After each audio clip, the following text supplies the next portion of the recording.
Welcome everyone to this interview about arbitration law in Japan as part of our series for the Kyoto and Tokyo seminar program. So could I ask Professor Nakamura, please, what do you think are the most important or interesting features about arbitration law and practice in Japan? Yes, regarding arbitration in Japan, so actually I think there are almost no domestic arbitrations in Japan, just limited to the arbitration for the settlement of construction disputes.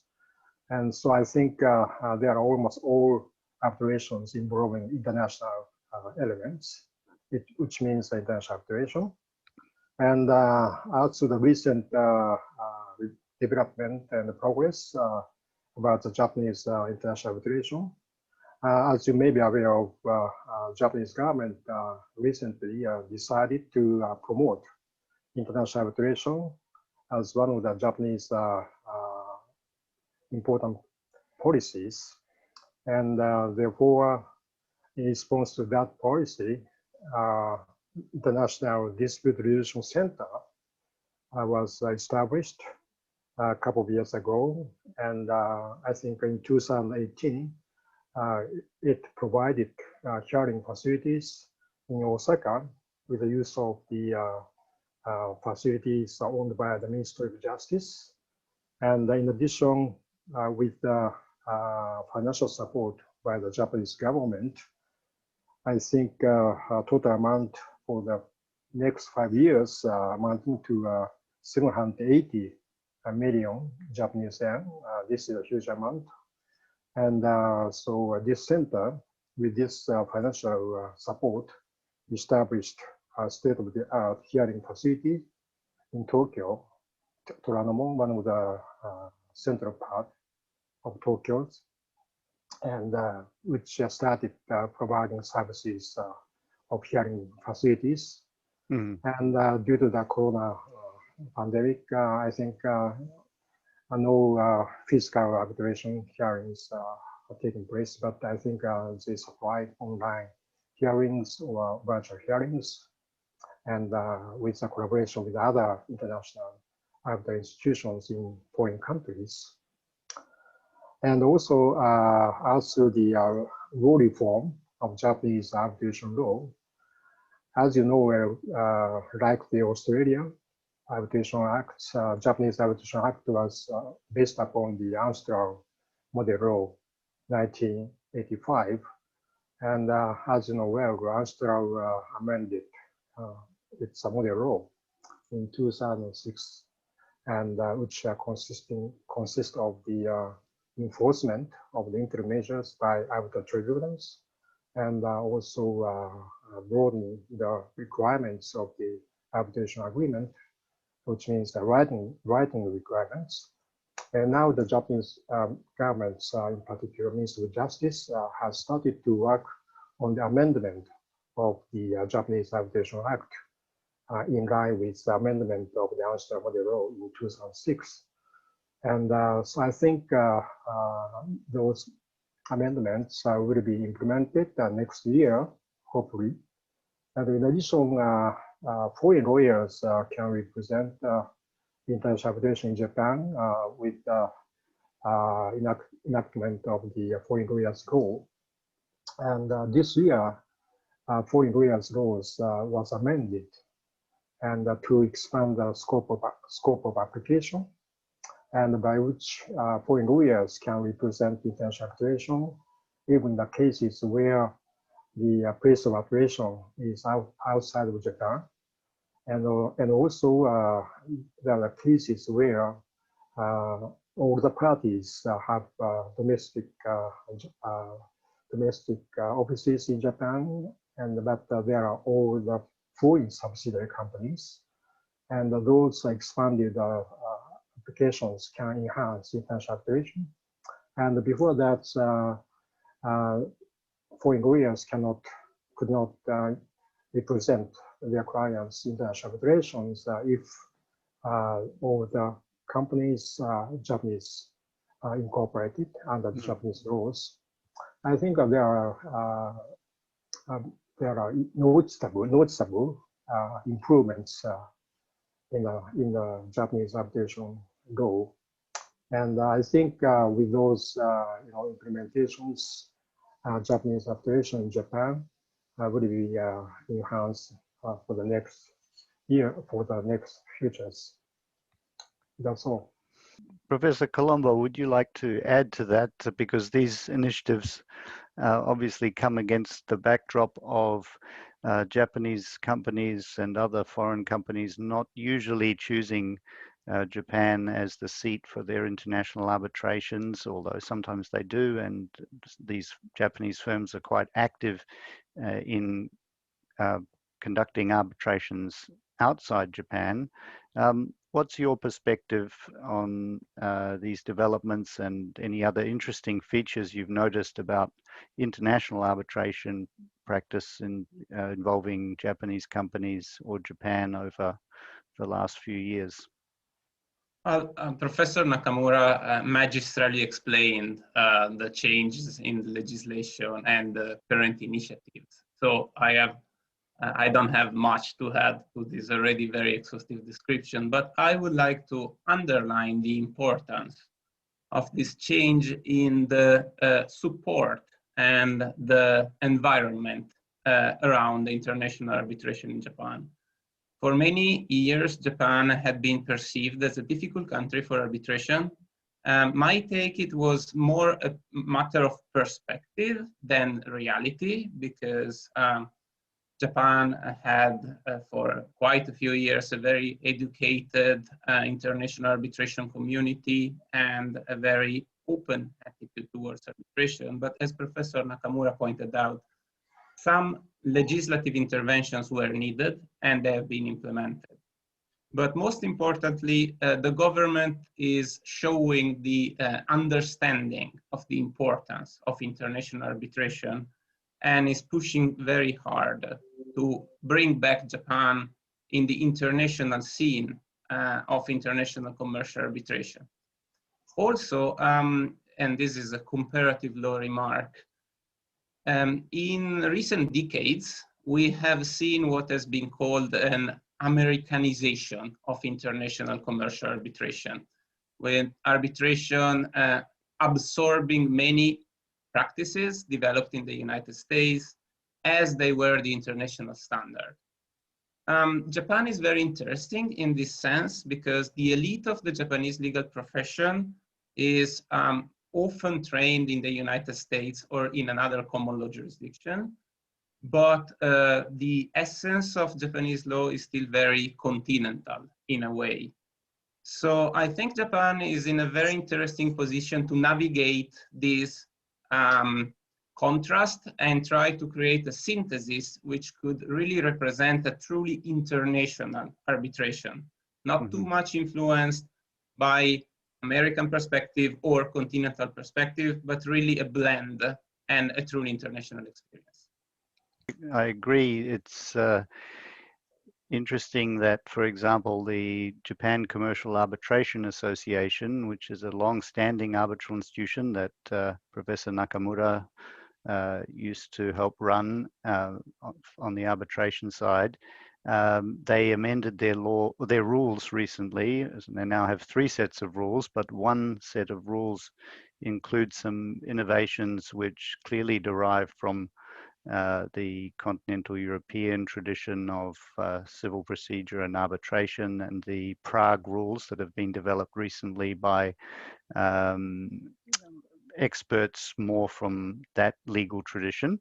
And it could be interesting to see whether Japan's innovations here and evolving practice, trying to synthesize, as you say, hopefully the best of the common law tradition and the European civil law tradition, might have actually more resonance and impact among Asian parties and lawyers who sometimes come from common law tradition legal systems, but often come from traditions that have been heavily influenced by continental Europe, which brings me to Dr. Teramura, who's been working recently in Cambodia, helping to develop an arbitration center there.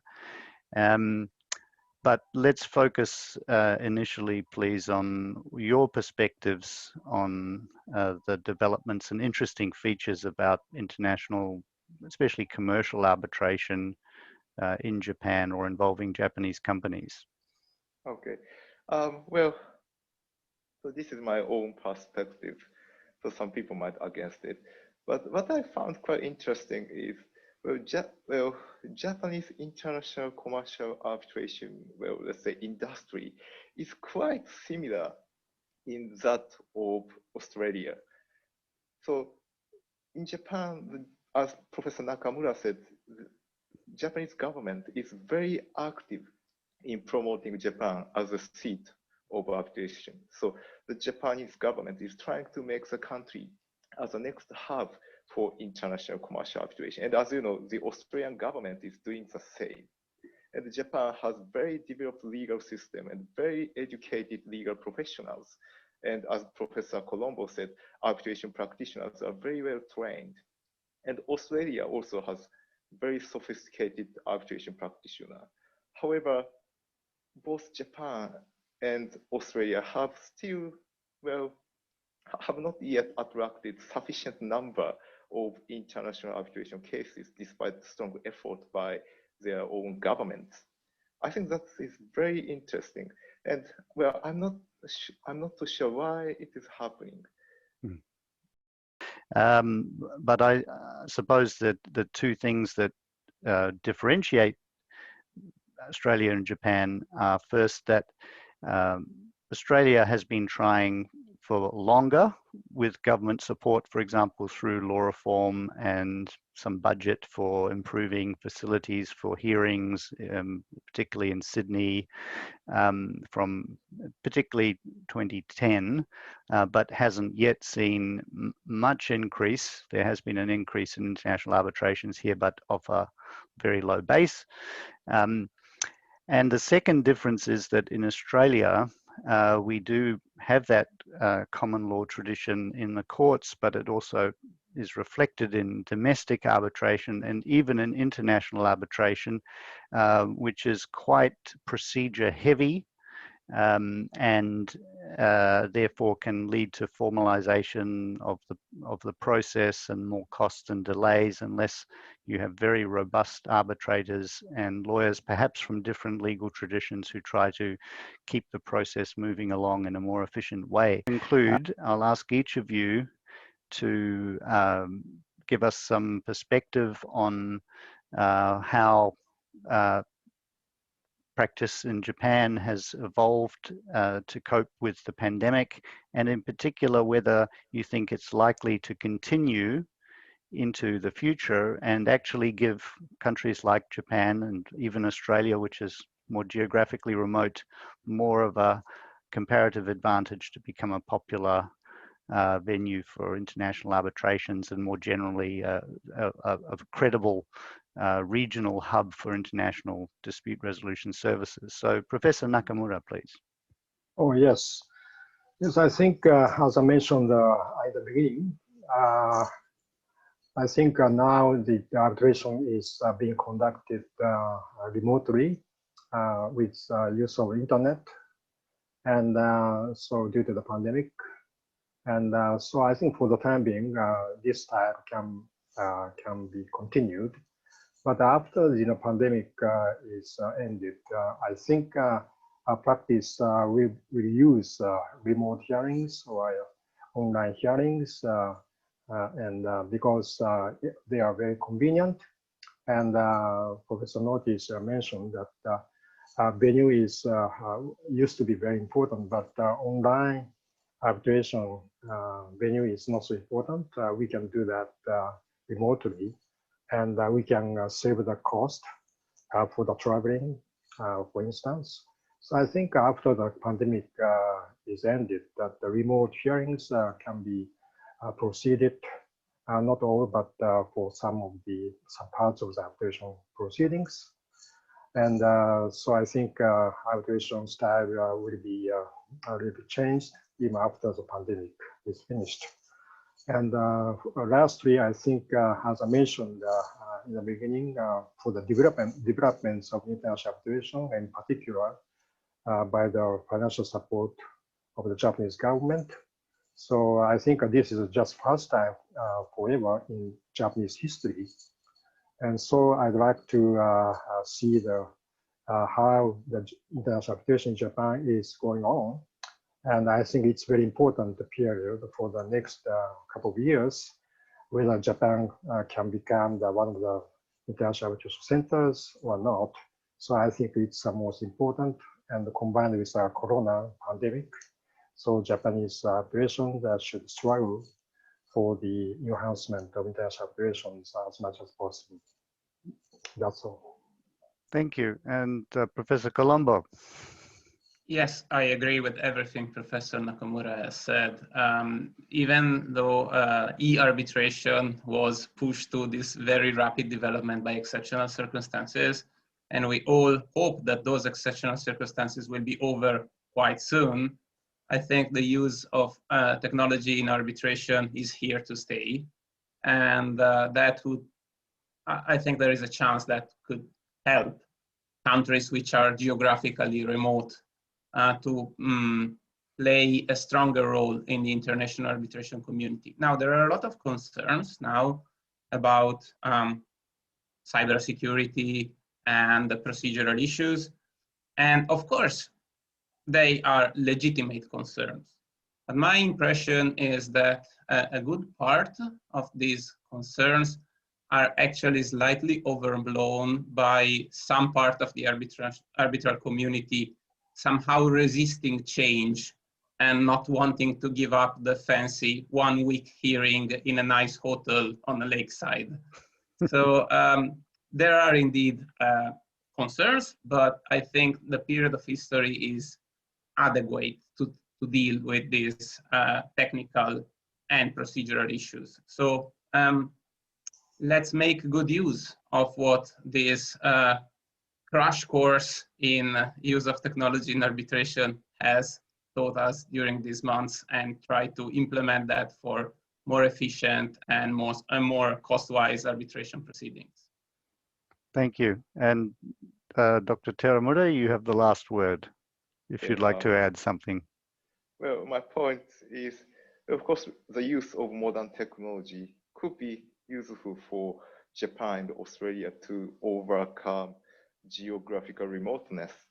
However, I'm not always optimistic about this, because by that is meant both Japan and Australia might be exposed to more intense competition brought about by the remote hearing. So if, let's say, we have two parties, one in Japan, one in China, they have a dispute. Well, these days the norm is they bring their case to Singapore. However, the Japanese party might complain Singapore is under the strong influence of China. Then where should they go? Maybe they can go to London, but they don't have to go to London physically because they have virtual hearings. So then will they bring a new case to Australia? Maybe not. So this is my concern. So the point is both Australia and Japan have to work hard to catch up and prevail in the next intense competition. And the competition has already started. That's all from me. Thank you very much. Thank you very much for that word of warning or encouragement to those who are involved, like Professor Nakamura, for many, many decades actually, in building up an arbitration infrastructure in Japan, and the next generation, such as Professor Colombo, Dr. Teramura, they're now engaged in the field, and we look forward to seeing what happens in the next few years and working together, not just competing, but also collaborating. Perhaps Australia and Japan have mutual interests in keeping to work together in this field of international dispute resolution to expand the market and become equally new hubs for dispute resolution, particularly in the Asian time zones. So thank you very much for joining me today, and wish you all the best.